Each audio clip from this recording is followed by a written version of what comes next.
Hello ਸਤਿ ਸ਼੍ਰੀ ਅਕਾਲ ਦੋਸਤੋ। Strong stock series ਦੇ ਵਿੱਚ ਇੱਕ ਵਾਰ ਤੁਹਾਡਾ ਫੇਰ ਸਵਾਗਤ ਆ ਦੋਸਤੋ। ਪਿਛਲੀ ਵੀਡੀਓ ਦੇ ਵਿੱਚ ਤੁਹਾਡੇ ਸਾਹਮਣੇ ਇੱਕ ਰਿਐਲਿਟੀ ਸੈਕਟਰ ਦੇ ਨਾਲ ਸੰਬੰਧਿਤ ਇੱਕ ਸ਼ੇਅਰ ਤੁਹਾਡੇ ਵਾਸਤੇ ਲਿਆਂਦਾ ਸੀਗਾ, ਸਟਾਕ ਲੈ ਕੇ ਆਏ ਸੀਗੇ। ਅੱਜ ਇਸੇ ਤਰ੍ਹਾਂ ਹੀ ਇੱਕ ਸਟਾਕ ਜਿਹੜਾ ਵਾ ਪੀਐਸਯੂ ਬੈਂਕ। ਦੇਖੋ ਦੋਸਤੋ, ਜਿਹੜਾ ਜੇ ਤੁਸੀਂ ਮੰਨ ਲਓ ਅੱਜ ਕੋਈ ਇਨਵੈਸਟਮੈਂਟ ਕਰਦੇ ਹੋ, ਜੇ ਤੁਸੀਂ ਨਿਫਟੀ ਦੇ ਅਕੋਰਡਿੰਗ ਚੱਲਦੇ ਹੋ ਵੀ ਨਿਫਟੀ ਕੀ ਕਰਦੀ ਪਈ ਆ, ਦੋਸਤੋ ਇੱਥੇ ਤੁਸੀਂ ਬਿਲਕੁਲ ਗਲਤ ਹੋ ਜਾਓਗੇ। ਨਿਫਟੀ ਜਿਹੜੀ ਆ ਉਹ ਸਟਾਕ ਸਪੈਸੀਫਿਕ ਸੈਕਟਰ ਰੋਟੇਸ਼ਨ ਦੇ ਨਾਲ ਨਿਫਟੀ ਪਲੇ ਕਰਦੀ ਪਈ ਹੈ। ਇਸ ਟਾਈਮ ਹਰ ਸੈਕਟਰ ਨੂੰ ਬਾਰ-ਬਾਰ ਚਲਾਇਆ ਜਾ ਰਿਹਾ ਵਾ। ਤੇ ਦੋਸਤੋ ਹੋ ਸਕੇ ਜੇ ਤੁਸੀਂ ਨਿਫਟੀ ਵੇਖ ਕੇ ਆਪਣਾ ਪੋਰਟਫੋਲੀਓ ਜਿਹੜਾ ਵਾ ਉਹ ਤੁਸੀਂ ਐਗਜ਼ਿਟ ਕਰਦੇ ਹੋ, ਆਪਣੇ ਸਟਾਕ ਨੂੰ ਐਗਜ਼ਿਟ ਕਰਦੇ ਪਏ ਹੋ, ਤੇ ਇੱਥੇ ਦੋਸਤੋ ਬਹੁਤ ਵੱਡੀ ਗਲਤੀ ਆ। ਤੁਸੀਂ ਪਲੀਜ਼ ਇੱਕ ਇਹ ਰਿਕੁਐਸਟ ਆ ਵੀ ਤੁਸੀਂ ਕੋਈ ਵੀ ਜਿਹੜਾ ਤੁਹਾਡਾ ਸਟਾਕ ਆ ਜਿਸ ਦੇ ਵਿੱਚ ਤੁਸੀਂ ਐਂਟਰੀ ਕੀਤੀ ਹੁੰਦੀ ਆ, ਉਸ ਸਟਾਕ ਨੂੰ ਤੁਸੀਂ ਉਸ ਸਟਾਕ ਦੇ ਬਿਹੇਵੀਅਰ ਦੇ ਅਕੋਰਡਿੰਗ ਟ੍ਰੇਡ ਕਰੋ। ਜੇ ਤੁਹਾਨੂੰ ਉਹ ਸਟਾਕ ਸਟਰੋਂਗਨੈਸ ਦਿਖਾ ਰਿਹਾ ਵਾ ਤੇ ਤੁਸੀਂ ਉਸ ਸਟਾਕ ਨੂੰ ਉਸ ਤਰੀਕੇ ਨਾਲ ਟ੍ਰੇਡ ਕਰੋ ਵੀ ਜਦੋਂ ਉਹ ਵੀਕਨੈਸ ਜ਼ੋਨ ਦੇ ਵਿੱਚ ਆਉਂਦਾ ਵਾ ਤਾਂ ਤੁਸੀਂ ਸਟਾਕ ਤੋਂ ਐਗਜ਼ਿਟ ਲੈ ਸਕਦੇ ਹੋ। ਦੋਸਤੋ ਕਦੀ ਵੀ ਸਟਾਕ ਦੇ ਵਿੱਚ ਬੈਠੇ ਰਹਿਣ ਦਾ ਕੋਈ ਮਤਲਬ ਨਹੀਂ। ਇਨਵੈਸਟਮੈਂਟ ਪਰਪਸ ਹੋਰ ਆ, ਬਟ ਜਦੋਂ ਟ੍ਰੇਡਿੰਗ ਕਰਦੇ ਹੋ ਤਾਂ ਤੁਸੀਂ ਉਸ ਦੀ ਸਟਰੋਂਗਨੈਸ ਨੂੰ ਪਲੇ ਕਰਦੇ ਹੋ। ਇਸੇ ਤਰ੍ਹਾਂ ਦੋਸਤੋ ਪੀਐਸਯੂ ਬੈਂਕ ਜਿਹੜਾ ਸੈਕਟਰ ਆ, ਪੀਐਸਯੂ ਸੈਕਟਰ ਜਿਹੜਾ ਵਾ ਉਸ ਦੀ ਅੱਜ ਗੱਲ ਕਰਦੇ ਆ, ਉਸ ਦਾ ਚਾਰਟ ਆ, ਉਸ ਦੀ ਐਨਾਲਿਸਿਸ ਕਰਨ ਦੀ ਕੋਸ਼ਿਸ਼ ਕਰਦੇ ਆ। ਫਿਰ ਉਸ ਤੋਂ ਬਾਅਦ ਇੱਕ ਸਟਾਕ ਤੁਹਾਡੇ ਸਾਹਮਣੇ ਲੈ ਕੇ ਆਉਂਦੇ ਆ। ਸਭ ਤੋਂ ਪਹਿਲਾਂ ਆਪਾਂ ਪੀਐਸਯੂ ਬੈਂਕ ਜਿਹੜਾ ਸੈਕਟਰ ਆ ਉਸ ਦੇ ਚਾਰਟ ਦੀ ਗੱਲ ਕਰ। ਦੋਸਤੋ ਦੇਖੋ, ਇਹ ਕਾਫੀ ਸਮੇਂ ਤੋਂ ਇਸ ਟ੍ਰੈਂਡ ਲਾਈਨ ਦੇ ਜਿਹੜਾ ਵਾ ਟ੍ਰੈਂਡ ਲਾਈਨ ਦੀ ਰੈਜ਼ਿਸਟੈਂਸ ਫੇਸ ਕਰਦਾ ਪਿਆ। ਹਰ ਟਾਈਮ ਦੇ ਉੱਤੇ ਮਲਟੀ ਈਅਰ ਰੈਜ਼ਿਸਟੈਂਸ ਜਿਹੜੀ ਆ ਉਹ ਫੇਸ ਕਰਦਾ ਪਿਆ ਵਾ। ਹਰ ਸਮੇਂ ਉਸਨੇ ਟ੍ਰੈਂਡ ਲਾਈਨ ਦੀ ਰੈਜ਼ਿਸਟੈਂਸ ਫੇਸ ਕੀਤੀ। ਇੱਕ ਸਮੇਂ ਬ੍ਰੇਕਆਊਟ ਹੋਇਆ, ਬਟ ਉਹ ਫਾਲਸ ਬ੍ਰੇਕਆਊਟ ਅਗੇਨ ਜਿਹੜਾ ਵਾ ਉਹ ਇਸੇ ਹੀ ਰੇਂਜ ਦੇ ਵਿੱਚ ਟ੍ਰੇਡ ਕਰਨ ਲੱਗ ਪਿਆ। ਉਸ ਤੋਂ ਬਾਅਦ ਦੇਖੋ ਦੋਸਤੋ, ਇਹ ਸਟਾਕ ਕੰਟੀਨਿਊ ਸਟਰੋਂਗਨੈਸ ਦਿਖਾਉਂਦਾ ਹੋਇਆ ਕਰੋਨਾ ਦੇ ਪੈਂਡੇਮਿਕ ਤੋਂ ਬਾਅਦ ਇਹ ਇਸ ਟਾਈਮ ਦੇ ਉੱਪਰ ਦੇਖੋ ਇੱਕ ਰੈਜ਼ਿਸਟੈਂਸ ਜਿਹੜੀ ਆ ਉਹ ਦੁਬਾਰਾ ਇੱਕ ਰੈਜ਼ਿਸਟੈਂਸ ਜਿਹੜੀ ਆ ਉਹ ਫੇਸ ਕਰਦਾ ਪਿਆ ਵਾ ਇਸ ਟਾਈਮ ਪੀਐਸਯੂ ਸੈਕਟਰ। ਤੇ ਦੋਸਤੋ ਮੰਨਣਯੋਗ ਇਹ ਆ ਵੀ ਜੇ ਇਹ ਸੈਕਟਰ ਇਸ ਟਾਈਮ ਤੋਂ ਬਾਅਦ ਇੱਥੇ ਬ੍ਰੇਕਆਊਟ ਦੇ ਕੇ ਇਸ ਟ੍ਰੈਂਡ ਲਾਈਨ ਦਾ ਬ੍ਰੇਕਆਊਟ ਹੋ ਜਾਂਦਾ ਵਾ ਤਾਂ ਦੋਸਤੋ ਇਹ ਬਹੁਤ ਫਾਸਟ ਮੂਵ ਅਪਸਾਈਡ ਨੂੰ ਕਰੇਗਾ।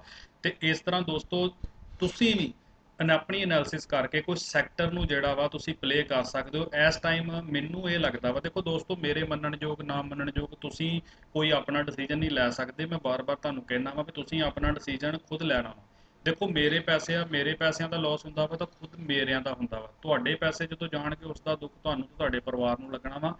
ਇਸ ਕਰਕੇ ਤੁਸੀਂ ਕੋਈ ਵੀ ਡਿਸੀਜਨ ਲੈਣ ਤੋਂ ਪਹਿਲਾਂ ਆਪਣਾ ਨੁਕਸਾਨ ਜਿਹੜਾ ਵਾ ਉਹ ਤੁਸੀਂ ਦੋਸਤੋ ਜ਼ਰੂਰ ਡਿਸਾਈਡ ਕਰ ਲਓ, ਕਿਉਂਕਿ ਕਦੀ ਨਹੀਂ ਇਸ ਤਰ੍ਹਾਂ ਹੁੰਦਾ ਮਾਰਕੀਟ ਦੇ ਵਿੱਚ ਤੁਸੀਂ ਅੱਖਾਂ ਮੀਟ ਕੇ ਕੋਈ ਵੀ ਟ੍ਰੇਡ ਨਹੀਂ ਕਰ ਸਕਦੇ। ਦੇਖੋ ਦੋਸਤੋ ਮੇਰਾ ਸਿਰਫ ਸਿਖਾਉਣ ਦਾ ਮਾਧਿਅਮ ਆ ਵੀ ਤੁਹਾਨੂੰ ਕੁਝ ਤੁਹਾਡੇ ਵਾਸਤੇ ਸਟਰੋਂਗ ਸੈਕਟਰ ਲੈ ਕੇ ਆਇਆ ਜਾਵੇ ਜਿਹੜਾ ਹੁਣ ਚੱਲਣ ਵਾਲਾ। ਦੇਖੋ ਦੋਸਤੋ ਜਦੋਂ ਜਿਹੜੀਆਂ ਚੀਜ਼ਾਂ ਚੱਲ ਜਾਂਦੀਆਂ ਵਾ ਉਹਦੀ ਵੀਡੀਓ ਬਣਾਉਣੀ ਤਾਂ ਬਹੁਤ ਸੌਖੀ ਆ ਵੀ ਇਹ ਤਾਂ ਚੱਲ ਗਈਆਂ।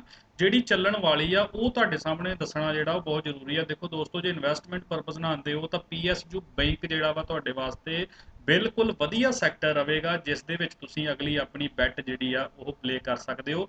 ਇਸੇ ਤਰ੍ਹਾਂ ਦੋਸਤੋ ਪੀਐਸਯੂ ਦੇ ਵਿੱਚ ਜਿਹੜਾ ਅਗਲਾ ਬੈਂਕ ਆ, ਮੈਨੂੰ ਲੱਗਦਾ ਦੇਖੋ ਦੋਸਤੋ ਇਹ ਜਿਹੜਾ ਸੈਕਟਰ ਆ, ਦੇਖੋ ਹੁਣ ਇੱਕ ਰੈਜ਼ਿਸਟੈਂਸ ਫੇਸ ਕਰਨ ਡਿਆ ਵਾ 19 ਤੋਂ ਰੈਜ਼ਿਸਟੈਂਸ ਫੇਸ ਕਰਦਾ ਪਿਆ ਵਾ। ਤਾਂ ਇਸਨੇ ਬਾਰ-ਬਾਰ ਇਸ ਜਿਹੜੀ ਰੈਜ਼ਿਸਟੈਂਸ ਆ ਉਸ ਲਾਈਨ ਨੂੰ ਬਾਰ-ਬਾਰ ਹੌਰੀਜ਼ੌਂਟਲ ਲਾਈਨ ਨੂੰ ਇਸਨੇ ਦੇਖੋ ਟੱਚ ਕਰਨ ਦੀ ਕੋਸ਼ਿਸ਼ ਕੀਤੀ, ਬਟ ਉਹਦੇ ਕੋਲੋਂ ਇਹ ਹੋਇਆ ਨਹੀਂ।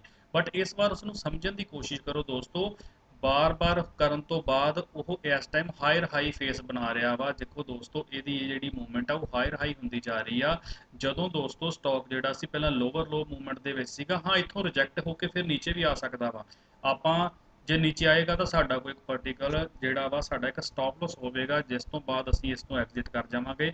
ਇਸੇ ਤਰ੍ਹਾਂ ਦੋਸਤੋ ਪੀਐਸਯੂ ਬੈਂਕ ਦੇ ਅੰਡਰ ਜਿਹੜਾ ਇੱਕ ਸਟਾਕ ਆ ਬੈਂਕ ਆਫ ਬੜੌਦਾ, ਦੇਖੋ ਦੋਸਤੋ ਮੈਨੂੰ ਮੇਰੇ ਦੇਖਣ ਨੂੰ ਇਹ ਸਟਾਕ ਜਿਹੜਾ ਵਾ ਇਹ ਮੈਨੂੰ ਸਟਰੋਂਗਨੈਸ ਸ਼ੋ ਕਰਦਾ ਪਿਆ ਵਾ, ਉਹੀ ਤੁਹਾਡੇ ਨਾਲ ਸ਼ੇਅਰ ਕਰਦਾ ਪਿਆ ਵਾ। ਦੇਖੋ ਦੋਸਤੋ ਕਾਫੀ ਸਮੇਂ ਤੋਂ ਇਹ ਸਟਾਕ ਇੱਕ ਟ੍ਰੈਂਡ ਲਾਈਨ ਦੀ ਰੈਜ਼ਿਸਟੈਂਸ ਫੇਸ ਕਰਦਾ ਪਿਆ ਵਾ, ਸੇਮ ਸੈਕਟਰ ਦੇ ਨਾਲ ਬਿਲਕੁਲ ਪਲੇ ਕਰਦਾ ਪਿਆ। ਸੈਕਟਰ ਦੇ ਟਾਈਪ ਇਹ ਸਟਾਕ ਬਿਲਕੁਲ ਦੇਖੋ ਦੋਸਤੋ ਜਦੋਂ ਇਹ ਹੌਰੀਜ਼ੌਂਟਲ ਲਾਈਨ ਦਾ ਬ੍ਰੇਕਆਊਟ ਹੋ ਗਿਆ ਤਾਂ ਦੋਸਤੋ ਇਸ ਦਾ ਫਸਟ ਟਾਰਗੇਟ ਜਿਹੜਾ ਵਾ ਮਿਨੀਮਮ ਨਿਕਲ ਕੇ ਨੈਕਸਟ ਰੈਜ਼ਿਸਟੈਂਸ ਜਿਹੜੀ ਆ 90 ਦੇ ਕਰੀਬ ਆਏਗਾ। ਇੱਥੋਂ ਇਹਦਾ ਬ੍ਰੇਕਆਊਟ ਦੇਖੋ ਦੋਸਤੋ ਇਸ ਨੂੰ ਪਲੇ ਕਰਨ ਦਾ ਵੱਖ-ਵੱਖ ਪੈਟਰਨ ਹੁੰਦਾ। ਹਰ ਜਿਹੜਾ ਟ੍ਰੇਡਰ ਆ ਉਹ ਆਪਣੇ ਤਰੀਕੇ ਨਾਲ ਇਸ ਨੂੰ ਪਲੇ ਕਰਦਾ। ਮੇਰਾ ਦੱਸਣ ਦਾ ਮਾਧਿਅਮ ਆ ਵੀ ਇਹ ਸਟਾਕ ਜੇ ਇਸ ਨੂੰ ਨਿਕਾਲਦਾ ਵਾ ਤਾਂ ਉਸ ਤੋਂ ਬਾਅਦ ਇਹਦੀ ਇਹ ਟ੍ਰੈਂਡ ਲਾਈਨ ਇਹਦੇ ਵਾਸਤੇ ਇੱਕ ਰੈਜ਼ਿਸਟੈਂਸ ਫੇਸ ਕਰੇਗੀ, ਬਟ ਜੇ ਇਹਨੂੰ ਵੀ ਕ੍ਰਾਸ ਕਰਦਾ ਵਾ ਤਾਂ ਸਟਾਕ ਬਹੁਤ ਜਲਦੀ ਤੁਹਾਨੂੰ ਇਹ ਉੱਪਰਲੇ ਰੇਟ ਦੇ ਉੱਪਰ ਤੁਹਾਨੂੰ ਦਿਖੇਗਾ। ਬਹੁਤ ਹੀ ਜਲਦੀ ਇਹਦੀ ਮੂਵਮੈਂਟ ਜਿਹੜੀ ਆ ਉਨੀ ਹੀ ਫਾਸਟ ਹੋ ਜਾਏਗੀ। ਦੇਖੋ ਦੋਸਤੋ, ਜਿਸ ਤਰ੍ਹਾਂ ਇੱਕ ਸਪਰਿੰਗ ਕੰਮ ਕਰਦਾ ਨਾ, ਕੰਟੀਨਿਊ ਜਦੋਂ ਸਪਰਿੰਗ ਨੂੰ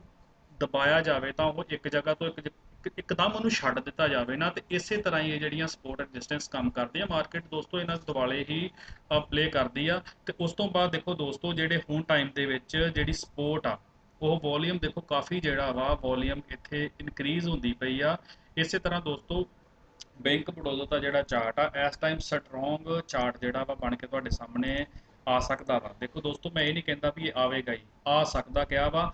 ਬਾਕੀ ਤੁਸੀਂ ਇਨਵੈਸਟਮੈਂਟ ਜਿਹੜੀ ਆ ਉਹ ਆਪਣੇ ਤਰੀਕੇ ਨਾਲ ਕਰਨੀ ਆ। ਤੁਸੀਂ ਆਪਣਾ ਸਟਾਪ ਲਾਸ ਆਇਡੈਂਟੀਫਾਈ ਕਰਨਾ ਵਾ। ਤੁਹਾਨੂੰ ਜਿੱਥੇ ਜਿੰਨੀ ਕੁਆਂਟੀਟੀ, ਦੇਖੋ ਛੋਟੀ ਕੁਆਂਟੀਟੀ ਦੇ ਨਾਲ ਟ੍ਰੇਡ ਕਰਨਾ ਸ਼ੁਰੂ ਕਰੋ। ਇਨਵੈਸਟਮੈਂਟ ਵੀ ਕਰਨੀ ਆ ਤਾਂ ਸਾਰੇ ਪੈਸੇ ਇੱਕ ਵਾਰੀ ਨਾ ਲਗਾਓ, 10 ਭਾਗਾਂ ਦੇ ਵਿੱਚ ਆਪਣੇ ਪੈਸਿਆਂ ਨੂੰ ਲੈ ਕੇ ਆਵੋ। ਇੱਕ ਭਾਗ ਜਿਹੜਾ ਵਾ ਉਹ ਤੁਸੀਂ ਇਹਦੇ ਵਿੱਚ ਇਨਵੈਸਟ ਕਰ ਸਕਦੇ ਹੋ। ਦੂਸਰੀ ਬਾਤ, ਜਦੋਂ ਜਦੋਂ ਇਹ ਸਟਾਕ ਜਿਹੜਾ ਵਾ ਕੰਟੀਨਿਊ ਸਟਰੋਂਗ ਹੁੰਦਾ ਜਾਵੇਗਾ, ਤੁਸੀਂ ਆਪਣੇ ਪੈਸਿਆਂ ਨੂੰ ਜਿਹੜਾ ਵਾ ਜ਼ਿਆਦਾ ਇਨਵੈਸਟ ਕਰ ਸਕਦੇ ਹੋ, ਤੋਂ ਵੱਧ ਮੁਨਾਫਾ ਕਮਾ ਸਕਦੇ ਹੋ। ਦੋਸਤੋ, ਇਹ ਸੀਗਾ ਜਿਹੜਾ ਸਾਡੇ ਲਈ ਇੱਕ PSU ਬੈਂਕ ਦੇ ਸੈਕਟਰ ਦੇ ਅੰਡਰ ਇੱਕ ਸਟਰੋਂਗ ਚਾਰਟ ਜਿਹੜਾ bank of Baroda the strong ਹੁੰਦਾ ਦਿਖਦਾ ਪਿਆ ਵਾ, ਸਟਰੋਂਗ ਕੰਟੀਨਿਊ ਹੋਏ ਆਪਣੀ ਸਟਰੋਂਗਨੈਸ ਦਿਖਾਉਣ ਦੀ ਕੋਸ਼ਿਸ਼ ਕਰਦਾ ਪਿਆ ਵਾ। ਤਾਂ ਇਹ ਸੀਗਾ ਮੇਰਾ ਇੱਕ ਛੋਟਾ ਜਿਹਾ ਯਤਨ, ਜਿਸ ਦੇ ਮਾਧਿਅਮ ਰਾਹੀਂ ਤੁਹਾਨੂੰ ਮੈਂ ਕੁਛ ਨਾ ਕੁਛ ਤੁਹਾਡੇ ਵਾਸਤੇ ਲੈ ਕੇ ਆਉਣ ਦਾ ਕਿਹਾ ਸੀਗਾ। ਤੇ ਦੋਸਤੋ, ਆਸ ਆ ਵੀ ਤੁਹਾਨੂੰ ਇਹ ਜਿਹੜਾ ਉਪਰਾਲਾ ਵਾ ਬਹੁਤ ਵਧੀਆ ਲੱਗੇਗਾ। ਇਸੇ ਤਰ੍ਹਾਂ ਦੋਸਤੋ ਹੋਰ ਵੱਖ-ਵੱਖ ਸਟਰੋਂਗ ਸਟਾਕਾਂ ਦੇ ਨਾਲ ਤੁਹਾਨੂੰ ਜਲਦੀ ਹੀ ਰੂਬਰੂ ਕਰਾਇਆ ਜਾਏਗਾ। ਤਾਂ ਪਲੀਜ਼ ਵੀਡੀਓ ਨੂੰ ਜ਼ਿਆਦਾ ਤੋਂ ਜ਼ਿਆਦਾ ਸ਼ੇਅਰ ਕਰਨ ਦੀ ਕੋਸ਼ਿਸ਼ ਕਰੋ ਤਾਂ ਜੋ ਹਰੇਕ ਤੱਕ ਇਹ ਜਿਹੜੀ ਆ ਵੀਡੀਓ ਪਹੁੰਚ ਸਕੇ। ਸ਼ੁਕਰੀਆ, ਧੰਨਵਾਦ।